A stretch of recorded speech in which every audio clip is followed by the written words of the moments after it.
നോക്കാം. മദ്യനയ അഴിമതി കേസിൽ ഡൽഹി മുഖ്യമന്ത്രി അരവിന്ദ് കെജ്രിവാളിന്റെ ജാമ്യാപേക്ഷയിൽ സുപ്രീം കോടതി വിധി പറയുന്നത് നീട്ടി. വ്യാഴാഴ്ച ഹർജി വീണ്ടും പരിഗണിക്കും. ജാമ്യം നൽകിയാൽ മുഖ്യമന്ത്രി എന്ന നിലയിൽ ഔദ്യോഗിക ജോലി ചെയ്യരുതെന്ന വ്യവസ്ഥ അംഗീകരിക്കാമെന്ന് കെജ്രിവാൾ കോടതിയിൽ പറഞ്ഞു. കേസ് രാഷ്ട്രീയ പ്രേരിതമല്ലെന്നും ജാമ്യം നൽകരുതെന്നും ഇഡി വാദിച്ചു.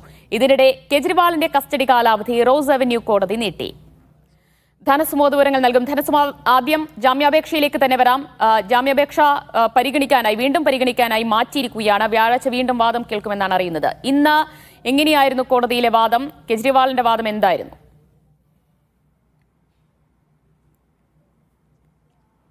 ദിവ്യ, ഉച്ച കഴിഞ്ഞത്തേക്ക് വാദം നടത്തി കഴിയുമ്പോൾ രാവിലെ ഉണ്ടായിരുന്ന ഒരു നിലപാടല്ല നമ്മൾ ഉച്ച കഴിഞ്ഞപ്പോൾ കണ്ടത്. കാരണം രാവിലെ ഒരു വാദം അവസാനിക്കുന്ന സമയമാകുമ്പോൾ ഒരു 12:45 ഉച്ചയ്ക്ക് 12:45 കോടതി പല ഉപാധികളായിരുന്നു മുന്നോട്ട് വെച്ചത്. ജാമ്യം നൽകിയാൽ തന്നെ കേജ്രിവാളിൻ്റെ ഒരു പ്രവർത്തനം എങ്ങനെയായിരിക്കും, മുഖ്യമന്ത്രി എന്ന രീതിയിൽ ഔദ്യോഗിക കൃത്യനിർവഹണം എങ്ങനെയായിരിക്കും, അദ്ദേഹം ഫയലുകളിൽ ഒപ്പിടുകയോ, ചില ചോദ്യങ്ങളായിരുന്നു ചോദിച്ചത്. അതൊന്നും ആ തരത്തിലുള്ള ഒരു ഫയലുകളിൽ ഒപ്പിടുകയോ ആ തരത്തിലുള്ള ഔദ്യോഗിക കൃത്യനിർവഹണത്തിൽ ഏർപ്പെടുകയോ ചെയ്യില്ലെന്ന് ഒരു ഉറപ്പ് അദ്ദേഹത്തിന് വേണ്ടി ഹാജരായ, അരവിന്ദ് കെജ്രിവാളിന് വേണ്ടി ഹാജരായ മുതിർന്ന അഭിഭാഷകനായ അഭിഷേക് മനു സിംഗ്വി നൽകിയിരുന്നു. പക്ഷേ ഈ PMLA നിരോധന, കള്ളപ്പണം വെളുപ്പിക്കൽ നിരോധന നിയമത്തിന്റെ ഒരു പ്രത്യേകത എന്ന് പറയുന്നത് തന്നെ ഇതിന് ജാമ്യം നൽകുകയാണെങ്കിൽ പ്രോസിക്യൂഷന്റെ ഒരു അനുമതി ഉണ്ടെങ്കിൽ മാത്രമാണ് കോടതിക്ക് ജാമ്യം നൽകാൻ കഴിയുന്നത്.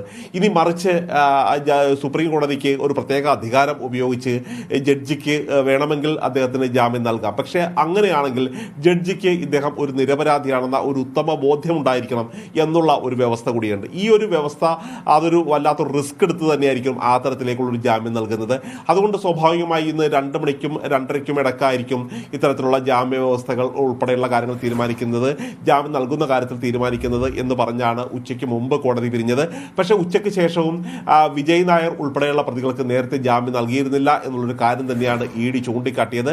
അതിൻ്റെ കൂടി അടിസ്ഥാനത്തിൽ ഈ വാദം വീണ്ടും തുടരുകയായിരുന്നു. ആ വാദം തുടർന്നുകൊണ്ടിരുന്നപ്പോഴാണ് ജസ്റ്റിസ് സഞ്ജീവ് ഖന്ന അറിയിച്ചത് ഏതായാലും ഇനി ജാമ്യാപേക്ഷ പരിഗണിക്കുന്നത് മറ്റന്നാളത്തേക്ക് വെക്കാം. കാര്യം മറ്റന്നാൾ അല്ലെങ്കിൽ അടുത്ത ആഴ്ച എന്ന രീതിയിൽ കൂടി ആദ്യം സംസാരം വന്നായിരുന്നു. പക്ഷേ അടുത്ത ആഴ്ച വളരെ ബുദ്ധിമുട്ട് നിറഞ്ഞ ഒരാഴ്ചയാണ്, വലിയ തിരക്കുള്ള ദിവസം തന്നെയായിരിക്കും.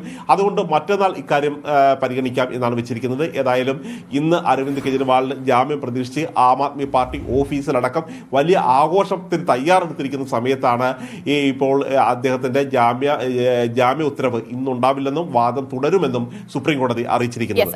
ധനസുമോദ്, കെജ്രിവാളിന്റെ വാദങ്ങളോട് EDയുടെ മറുപടി എന്തായിരുന്നു കോടതിയിൽ? കെജ്രിവാളിന്റെ വാദം, കാര്യം കെജ്രിവാളൻ ഇതുവരെ ഒരു ജാമ്യാപേക്ഷ സമർപ്പിച്ചിട്ടില്ല. കാര്യം സുപ്രീം കോടതിയുടെ ഒരു പ്രത്യേക അധികാരം ഉപയോഗിച്ചാണ് ജാമ്യം നൽകുന്നത്. കെജ്രിവാളിന്റെ ഒരു വാദം ഈ അറസ്റ്റ് തന്നെ നിയമവിരുദ്ധമാണ് എന്നുള്ളത് കൊണ്ട് തന്നെയാണ്. അതുകൊണ്ട് FIR റദ്ദാക്കി അദ്ദേഹത്തിനെ മോചിപ്പിക്കണം എന്നുള്ള ഒരു, ജയിലിൽ നിന്ന് മോചിപ്പിക്കണം എന്നുള്ളൊരു ആവശ്യം തന്നെയാണ് അത് മുന്നോട്ട് വെച്ചത്. മാത്രമല്ല അരവിന്ദ് കെജ്രിവാളിന് എതിരായിട്ടുള്ള വാദമുഖങ്ങൾ, പുതിയ പല വാദമുഖങ്ങളും ഇന്ന് ED മുന്നിലേക്ക് കൊണ്ടുവന്നു എന്നുള്ളതും ശ്രദ്ധേയമാണ്. കാരണം ഗോവ തെരഞ്ഞെടുപ്പിന് വേണ്ടി ഈ ഫണ്ട് ചെലവഴിച്ചു, അതായത് മദ്യനയ അഴിമതിയിലൂടെ കിട്ടിയ പണം ഗോവ നിയമസഭാ തെരഞ്ഞെടുപ്പിൽ ചെലവഴിച്ചു എന്ന് തന്നെയാണ് പറയുന്നത്. അതിന് അവരൊരു രേഖ കൂടി സുപ്രീം കോടതിയിൽ ഹാജരാക്കിയിരുന്നു. ആ രേഖ ഒരു ഹോട്ടൽ ബില്ലാണ്, അതായത് ഒരു 7 സ്റ്റാർ ഹോട്ടലിൻ്റെ ബില്ലാണ്. ഗോവ നിയമസഭാ തെരഞ്ഞെടുപ്പിന് വേണ്ടി അതിൻ്റെ പ്രചരണ പ്രവർത്തനങ്ങൾക്ക് വേണ്ടി അവിടെ എത്തിയപ്പോൾ അരവിന്ദ് കെജ്രിവാൾ താമസിച്ചിരുന്നത് ഈ 7 സ്റ്റാർ ഹോട്ടലിലാണ്. ആം ആദ്മിയുടെ ഒരു മുഖ്യമന്ത്രി താമസിക്കുന്നത് ഇങ്ങനെയാണ്. മാത്രമല്ല ഇതിന് എൻ്റെ ഒരു തുക ചെലവഴിച്ചിരിക്കുന്നത്, ഹോട്ടലിന്റെ ബില്ലടക്കം നൽകിയിരിക്കുന്നതും അഴിമതിയിൽ പങ്കുള്ള ആളാണ്, അതിന്റെ ഗുണഭോക്താവായ ആളാണ്. അതുകൊണ്ട് സ്വാഭാവികമായും അദ്ദേഹം ഈ കാര്യത്തിൽ തന്നെ പെടുകയാണ്. മാത്രമല്ല ഇതൊരു രാഷ്ട്രീയ പ്രേരിതമാണെന്ന വാദത്തെ തള്ളിക്കളയാണ് ചെയ്യുന്നത്. കാരണം തെളിവുകളെല്ലാം അരവിന്ദ് കെജ്രിവാളിനെതിരാണ്. ആ കള്ളപ്പണം വെളുപ്പിക്കൽ നിരോധന നിയമത്തിൽ തന്നെ പെടുന്നതാണ്. അദ്ദേഹം അഴിമതിയായി 100 കോടി രൂപ തന്നെ ചോദിച്ചു തുടങ്ങിയ വാദങ്ങളാണ് മുന്നോട്ട് വെച്ചത്. പക്ഷേ അപ്പോൾ പോലും ഒരു കേന്ദ്ര ഏജൻസിക്ക് ഒരു സുപ്രീം കോടതിയിൽ നിന്ന് ഒരു അതൃപ്തിക്കിടയാക്കിയത് ഇത് 1 വർഷമായിട്ട് 2 വർഷമായിട്ട് അന്വേഷിക്കുന്ന കേസാണ്. ഒരു അന്വേഷണ ഏജൻസിക്ക് സത്യം തെളിയാനായിട്ട് ഇങ്ങനെ അന്വേഷണം നീട്ടിക്കൊണ്ടു പോകുന്നു എന്ന് പറയുന്നത് തന്നെ അവർക്ക് ഭൂഷണമല്ല എന്ന തരത്തിൽ ഒരു ഈ കേന്ദ്ര ഏജൻസിയോട് EDയോട് ഒരു അതൃപ്തി കൂടി സുപ്രീം കോടതി ഇന്ന് പ്രകടിപ്പിച്ചിട്ടുണ്ട്. അങ്ങനെയെങ്കിൽ ധനസുമോദിനി വ്യാഴാഴ്ച വീണ്ടും വാദം കേൾക്കുമെന്ന് അറിയുന്നു. അന്ന് വിധി വരാനിടയുണ്ടോ?